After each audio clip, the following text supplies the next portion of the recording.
the first matchup that I really want to dive into here is the Jacksonville Jaguars have a pair of edge rushers that are pretty damn good. So we have Trayvon Walker and we have Joshua Hines Allen, the artist formerly known as Josh Allen, the other Josh Allen. Good on him. The better Josh Allen. Yeah. So, how do you guys see those two guys matching up against the Dolphins tackles in Austin Jackson and Teron Armstead?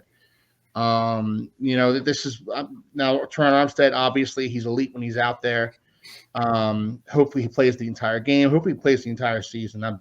That seems to be asking a little bit too much from Teron Armstead at this point, but hopefully, he'll stay healthy for this game at the very least. How do you guys see this matchup going with the two elite edge rushers against our one elite tackle? And I would call Austin Jackson pretty darn solid, especially after the performance the last couple of seasons. Very solid.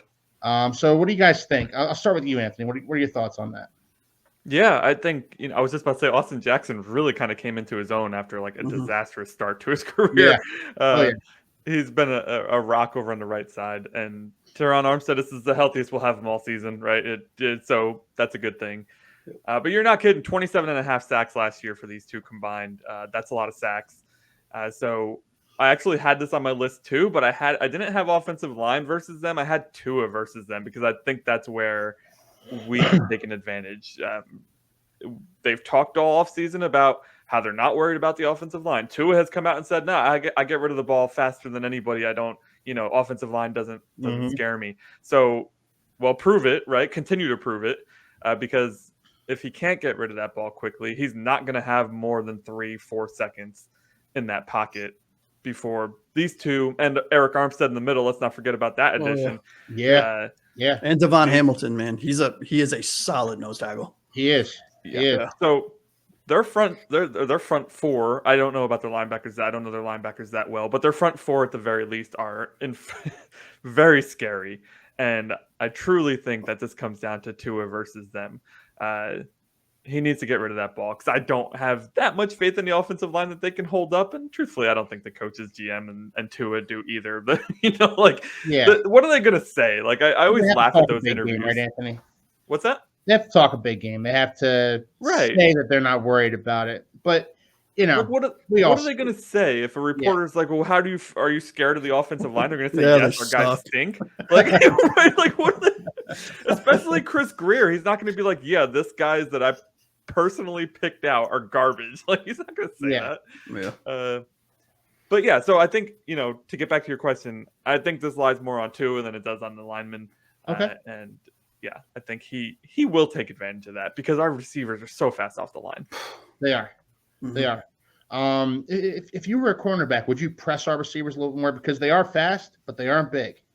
As long as they plan on playing 6 defensive backs and having 3 of them way back the whole time. that is a recipe for disaster here, especially with the injuries that Jacksonville has at the cornerback and safety positions. You're throwing out a rookie and 2 second stringers and a third stringer. That is, park them in the back of the end zone and just hope for the best.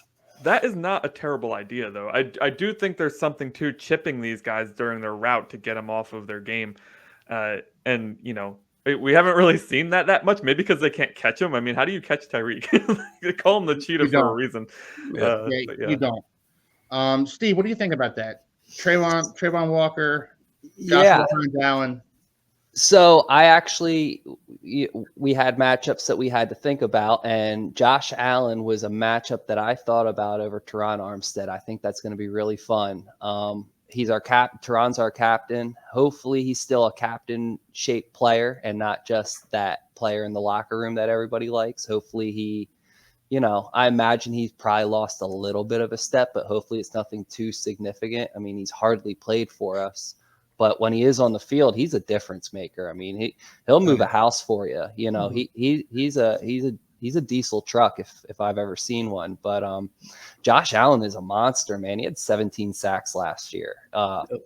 That's just called production. It's on every single team he creates it. So it's kind of hard to imagine that Teron Armstead's going to be 100% against Josh Allen.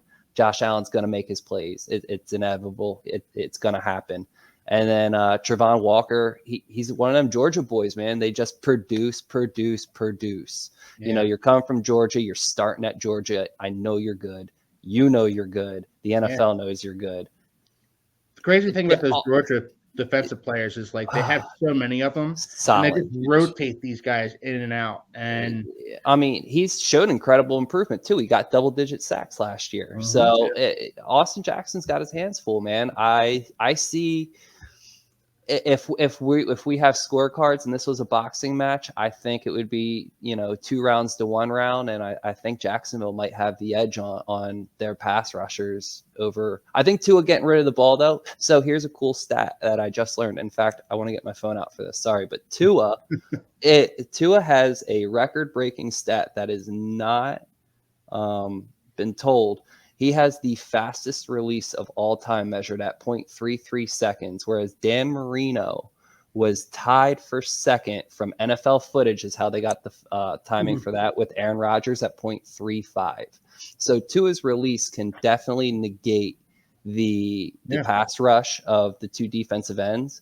But I think if it's any more than 2-3 seconds, Tua's going to have his feet moving. He's not going to be able to just stand in the pocket. Well, you guys are all around the same age as me. I'm 37 years old. So I remember Marino, and I remember that quick release. And I remember, when I was 7 years old, my dad told me, you could probably beat Dan Marino in a foot race. But, he was not a mobile quarterback at all. But what saved him from a lot of sacks was that quick release, Steve. Yeah. I think that's what's going to play the bigger role here over the line play. I think, Jacksonville might have the slight edge, but Tua gives the win to our offensive line with the quick release. Just somebody touch them, right? Like you can't let them through. You can't be a turnstile. Yeah. But yeah. Josh, what are your thoughts on this matchup? Because this is going to be huge. Yeah, no, I think this is the matchup. This is what, in my opinion, decides who wins and loses this game, right? And I think you look at Josh Allen, 17.5 sacks last year. You look at Travon Walker, first-round pick, I think first overall, second overall, something like that. They are studs, right? But we finally unwrapped all of the bubble wrap around Terron Armstead. To Anthony's point, he's as healthy as he's going to be. Austin Jackson is, as good as we have at right tackle. I am a little more sold on him than most Dolphins fans that I know. I think he came into his own. He blossomed late, if you will. But he has blossomed nonetheless. I think he's, a top 7, top 10 right tackle in this league. But I think Doom Gloom in one of his or her comments said it best. I think this comes down to our guard positions. I am a huge Aaron Burr fan specifically for this offense. But looking at our 2 guards versus Devon Hamilton and Eric Armstead, I think Eric Armstead is, I don't want to say a shell of his former self, but he's not the player he was at the height in San Francisco and so on and so forth. But, he is still he's a huge guy. I mean, a massive human being. And Devon Hamilton is no slouch. And I think, with Aaron Burr's speed and agility and his punch, I think it'll help him out, but we're going to have to double team one of them. And then you have to factor in Tua's quick release, to Steve's point. That is what is going to save this offensive line. And that is one of the reasons why I genuinely believe this front office, I know they have to say it, but I actually genuinely believe they think that they're fine at offensive line because of Tua's quick release. I think if we had somebody back there with, even a top 15 release window as opposed to the number 1 fastest release, I think we'd be in a world of problems. I think one of the things that Tua and the Dolphins probably focused on for Tua to improve upon this offseason was his movement within the pocket. Mm-hmm. I think that was something that was lacking for him last year. So I think that could buy him a little more time as well. Mm-hmm. The movement within the pocket, that doesn't do you a lot of good if your center's being pushed back into your lap every snap. But, if you can kind of maneuver yourself around the pocket, and I know this is like a crude example, but like Tom Brady. Tom Brady was the master of this. Peyton Manning was the master of this. Maneuver yourself within the pocket, reset your feet, get the ball out. I think that's something that Tua probably improved upon this offseason because every offseason he's had something he needed to improve upon. And he's always come back a better quarterback for improving upon that area of weakness for him. I saw something from the McDaniel era from the Brian Flores era to the Mike McDaniel era, and it's his eyes. With the Mike McDaniel era, his eyes they're right over top of that line the whole time. When he was in that Flores area, all he was doing was looking at his line and just moving and getting sacked, getting hit. He had no time, and I don't know if it had anything to do with the play style. Obviously it did, but you could just tell he wasn't comfortable with this. His eyes are just back at the safeties, looking at the corner, seeing what the linebackers are doing. He's there. He's a true. I mean, look, the one thing we know about Tua, he can analyze a defense. He's one of the better ones in the league at doing that. Yeah. His problem was his mobility, right? Yeah. Because he had put on weight so that he could sustain the hits, sustain the rigor of a 17-game season plus playoffs, which we've made 2 years in a row. I don't know about you guys. I don't want a mobile quarterback, but no, I don't either. I would rather him be mobile in a sense to keep in the pocket. I don't need you rolling out and running 80 yards down the field. You're not Lamar Jackson. No, I want a functionally mobile quarterback, a la Aaron Rodgers. Yeah, a guy who can escape the pocket, maybe scramble for a first down every now and then. Yep. Anthony, you had a point you wanted to make. Gosh, so many things now. It's just things that you guys have such good points, but I did want to say one thing. Like Tua's ability to hyper focus on like one thing he needs to fix in the offseason and do it is so impressive. I wish I had that ability. But that wasn't why I chimed in on the chat there.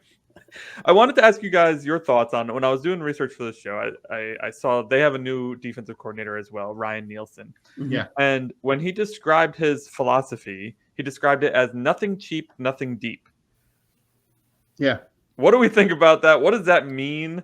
How do we think we can take advantage of that? Yeah, I think that means he plays shell probably a lot. So a lot of nickel, a lot of deep safety help, or rolling to the strong side of the formation. What I think is where one of the weak points is with a formation like that or a philosophy like that is the way Mike McDaniel schemes up his offenses. You know, you're getting Cheetah, for example, or Waddle, or let's just go with Cheetah, on the line of scrimmage on the offset, running at full speed into his route against a cornerback that is standing still and backpedaling. You're going to lose that 10 out of 10. It's never, unless it's a bad throw or unless Tua gets sacked or he doesn't see it, he doesn't see the window, you're going to lose that 10 out of 10. So I think, it's pick your poison, right? And that's what's great about our offense. It's pick your poison, because what are you're going to double Hill. Great. Now you got to deal with Raheem Mostert. You got to deal with Waddle. You got to deal with Jonnu Smith. You got to deal with, a rookie wide receiver who's fast as hell. I will be very curious to see how both of these first-year defensive coordinators show up. Yeah. To me, that just says bend, don't break, Anthony. And Vic Fangio. Sorry. Yeah, exactly. Excuse me. No, exactly, Josh. Bend, don't break, don't give up the big play. And sorry about that. Don't give it the big play, and that's all well and good in practice. That's all well and good to say, well, we don't want to give up the big play to Tyreek Hill. Well, nobody does. But and yet Tyreek Hill continues to make these big plays against defense because you can't account for the speed that the Dolphins have on offense. The pure raw speed that they have. Mm-hmm. At most positions too, which is insane. Yeah, it's not just wide receiver; it's running back, it's center. Yeah, Teron Armstead's one of the. He's probably not one of the fastest anymore because of how old he is, but one of the fastest left tackles I think ever. Yeah. Jackson. If they could find an offensive lineman that ran a 4.4, they'd throw him the bag, bro. They want the fastest at every position.